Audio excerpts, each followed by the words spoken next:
ВМРО ДПМН денеска повторно ја повика СДСМ да се откаже од, како што се наведува во соопштението, редефинирање на Република Македонија и нејзино трансформирање од мултикултурна во бинационална држава. Во таков случај ВМРО ДПМН се обврза дека ќе ги поддржи ЗАЕФ и СДСМ да формираат влада, иако не беа поразени на изборите, стои во соопштението.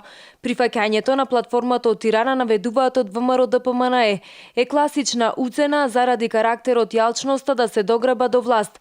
Проценката била дека ваквата уцена може да помине кај Зоран Заев и СДСМ, без разлика колку незиното прифаќање е штетно за државните и националните интереси. СДСМ е уценета партија, но трагедијата е во тоа што цената на крајот ќе плати Република Македонија и македонскиот народ. Затоа ВМРО ДПМН понуди на СДСМ и незиното раководство да ја отфрлат уцената и платформата од Тирана, соопшти ВМРО ДПМН.